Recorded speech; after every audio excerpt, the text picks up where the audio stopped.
Hello everybody, welcome to the very first Chaos for Real Yap session. Today we're going to be talking about the H2M mod. These are going to be like shorter videos where I kind of it's just going to be live commentary with a few bullet points and just kind of yapping off the dome.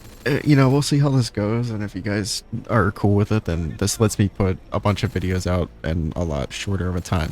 But enough yapping about that. Okay, let's get into the H2M mod. And what a journey that's been. How this journey starts is, we get MW2.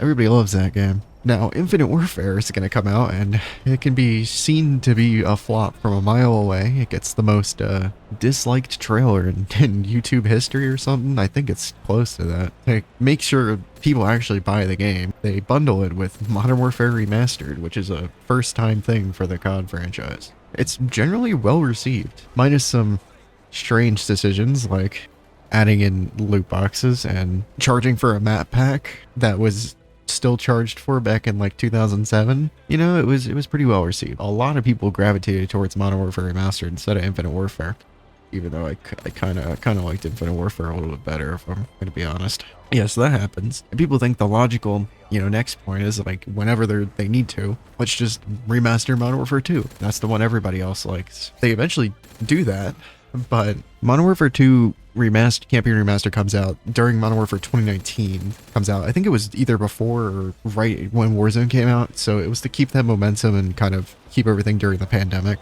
The big thing is that there's no multiplayer. People have found like stuff in the files, like kind of referencing it, and there's spec ops and stuff, but like no multiplayer, just campaign. And people were like, well, maybe the multiplayer will come later. It never did.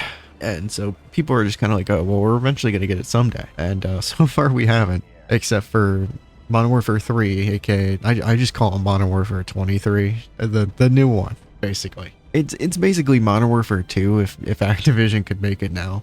It's just filled with microtransactions. It's just the Modern Warfare 2 maps with all the new mechanics and stuff that basically allow for them to monetize the out of the game.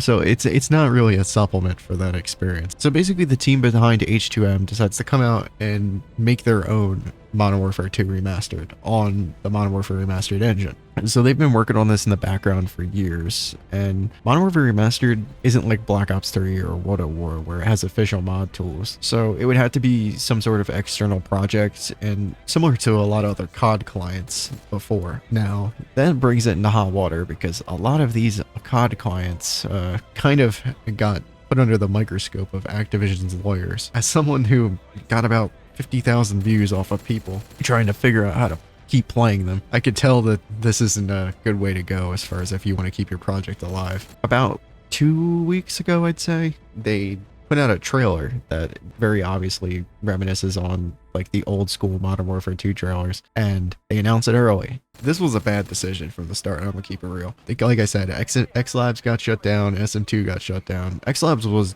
already a thing, but SM2 was like announced like years before it was gonna come out, and it just got axed. And SM2 specifically, that happened like once they said that they were switching from the original Modern Warfare 2 over to Modern Warfare Remastered. This is the whole thing is built on Modern Warfare Remastered. Not my own personal like insane conspiracy theory is that COD doesn't want people touching anything past what would be considered, oh my god, retro at this point, with the Xbox 360 and like PS3. So basically anything past Black Ops 2 is kind of like you're getting in hot water. One thing it did have is that the other clients got shut down because, I'm gonna keep it real, they made piracy not only easy but promoted. Nobody was buying the old COD games except for the YouTubers because they were still like $60 and nobody wanted to pay for that. A lot of these COD clients like to preach that they're anti-piracy now so they don't get shot down by Activision, and H2M was one of these people that did that. You apparently needed a actual copy of Modern Warfare Remastered to play it. I didn't think it was going to stand anyway because clients like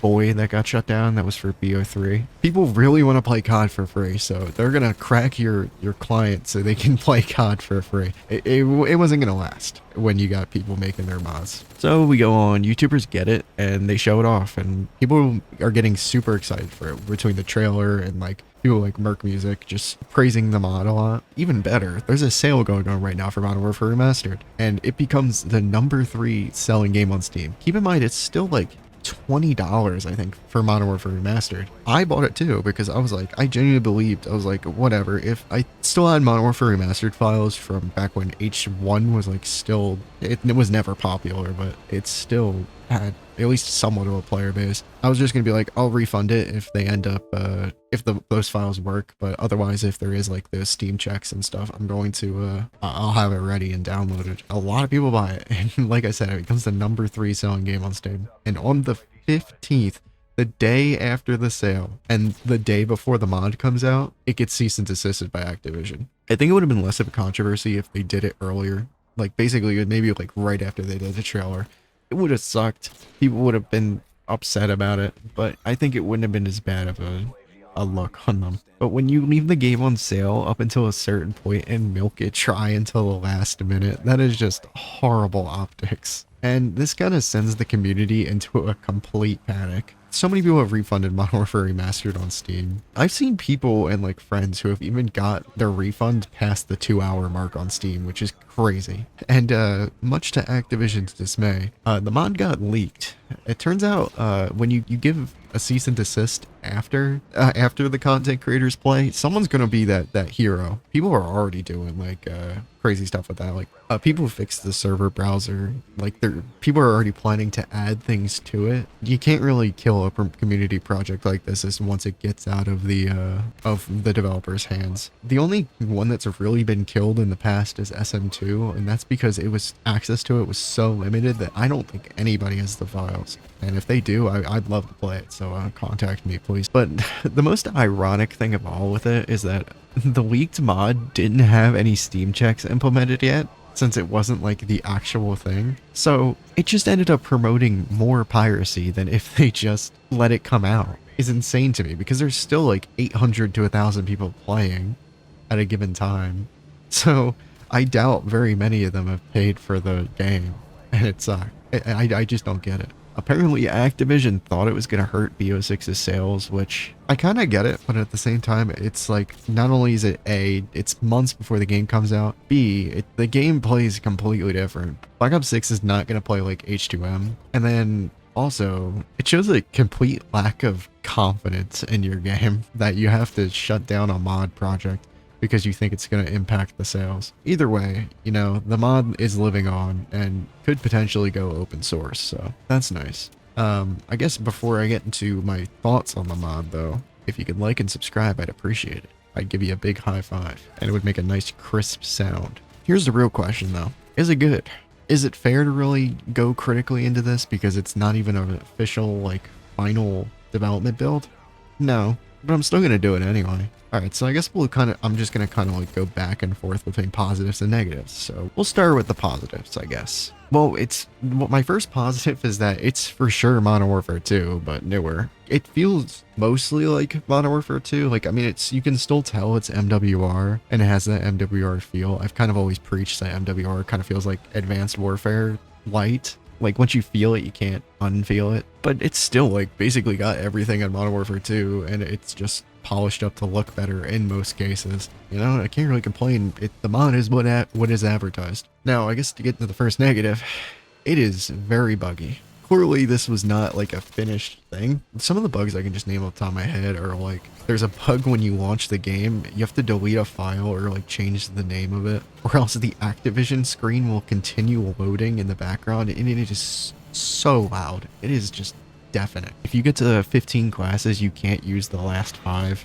And then also, when I was recording this thing, you'll probably see it in the footage, I tried to pull out a Predator missile and the game literally crashed. Like, the game just exploded, like the missile got shot out on my PC. The game is just buggy, man. And then back to the positives though, there's no pay-to-win stuff and there's no microtransactions. I mean, it should be pretty obvious that a mod doesn't have this, or else it would probably get shut down even faster. But it's nice to kind of have an experience like that that's basically just the essence of Modern Warfare 2 brought into a mod. Because even MWR had loot boxes, which I don't think they would do now, but if they ever did remaster Modern Warfare 2 in like an official capacity, we go and see LeBron James skins in that halfway through its life cycle, bro. And then I guess back to the negatives, I mean, there's going to be no official support anymore, so you're not, as far as like the bugs, we're not really going to know if these are ever going to get fixed. Will they probably Yeah, but it's going to take a lot longer than if there was actually people working on it. I also don't think there's like there's very much of like a centralized community around it yet. But back to the positives. When I said it's Modern Warfare 2, I kind of meant that mostly. It's Modern Warfare 2.1. I feel like it's very similar what they would have done as far as like map and content wise, is if they brought back Modern Warfare 2 now, where there's all the Modern Warfare 2 stuff, but there's also like maps from COD 4. There's custom map support, so if servers want to add support for custom maps, they can do it. And there's a few new guns that are brought mainly from COD 4, I think. I don't think there's any like insane stuff. Like I think in IW4X they had the Peacekeeper from Black Ops 2. But back to the negatives is that I guess going along with the bugs and the stuff they can fix, Modern Warfare Remastered on PC is just a horrible port. I'm just gonna say some of the stuff like I experienced, but like I had this mouse bug with sensitivity because I don't play a controller, and I don't think the game really has good controller support in general. So they had to implement their own into the H2M mod. But like, because my mouse's polling rate was too high, I have no issue with any other game. I would have like weird like sensitivity changes, and it would be downright unplayable. Like if I showed you some of the early footage I recorded, I got like no kills because I can't aim. There's just frame drops randomly. It sucks. I mean, it's not a very optimized port. They probably just ported it straight over from console. And there's also like bugs that like to the point where like before the game came out, we had to kind of do like a tutorial for most people to how to disable like texture streaming and do a bunch of other stuff. And it's just a bad port, man. Back to the positives. The game is ultimately free now, and it's pretty easy to get if you know where to look. I'll tell you this, if Modern Warfare 2 Remastered came out from Activision, I can tell you that game is going to be $70 on release with the microtransactions. But back to the negatives, I guess. Much like modern COD, this is going to take up a huge amount of space. Like MWR itself is 60 gigabytes, and the mod also adding all the stuff is an extra 20 gigabytes. So this is 80 gigabytes on your computer. That is a lot of space for an old Call of Duty game, especially with something I'm going to get into later. Now back to the positives again. Yeah, so another one of the positives is like the players in the hype around it right now is that, you know, you can definitely tell a lot of these players are very original Modern Warfare 2 coded. You know, I've seen some people being toxic already, which some people like that, but otherwise there's no voice chat or really anything, so you won't have to like deal with it if that's not your type of vibe. And the hype around it makes it so there's just not really, there's basically always going to be a populated server.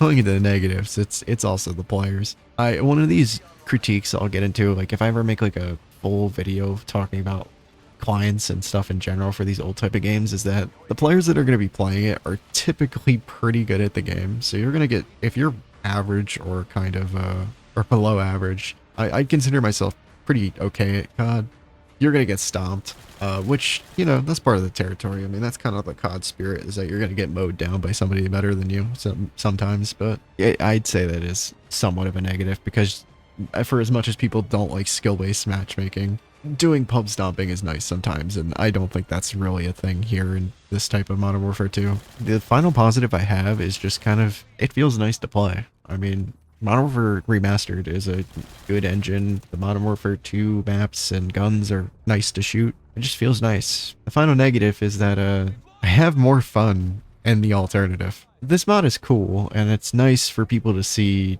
Modern Warfare 2 in like a new light. But IW4X exists. I know like X Labs got shut down and stuff, but like Alterware still exists and is like the way to play it now. It's fun to play, and it runs really good, so I don't know why you wouldn't just play that. I enjoyed the original Modern Warfare 2 just enough as it is, honestly. I don't really need to have to deal with all this extra steps to do it. And I guess one extra note I want to say before I go into my like final thoughts on it, or is that like install this game on an SSD. I have it on a hard drive, and when you load into the match for the first 15 to 20 seconds, you're going to get the worst frame drops ever as it tries to load things in. So just avoid that. If you have the space on the SSD, just play it.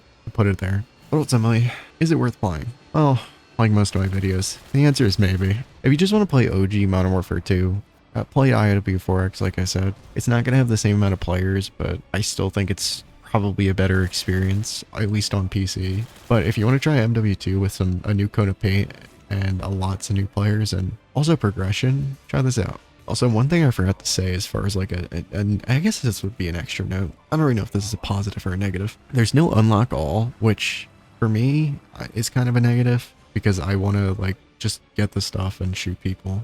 I'm not trying to grind on a game that's like years old, but I get why it doesn't exist because the game originally was supposed to be bigger than it was and like an actual actively developing thing. But I'm sure it'll get added with secondary support, not from the developers and just on the client itself, so people can just decide, hey, do I want to grind or do I just want to chill and have the guns I want? So as a reward for sticking by and not just skipping to the end of the video, and actually listening to my thoughts on it, I'm gonna like give a short tutorial on how to play it. I'm not gonna show anything, but I'll just like tell you what you need to do and you can kind of get the stuff from there. But I'm gonna put the Discord in the description for the specific stuff I got, so you're gonna find most of your information there. If you're looking for Modern Warfare 2 files, me personally, I would just get a torrent through the Wayback Machine on the H2M Mod's website, or just buy the game on Steam. Most people don't want to go through all that, but if you really care to play it enough for free, you kind of have to go through the effort. And mostly it's just kind of, you drag the H2M files into the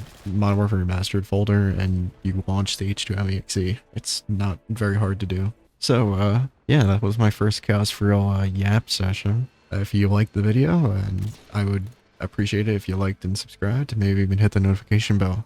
Also, a reminder, for the next couple days, I'm going to be selling stickers.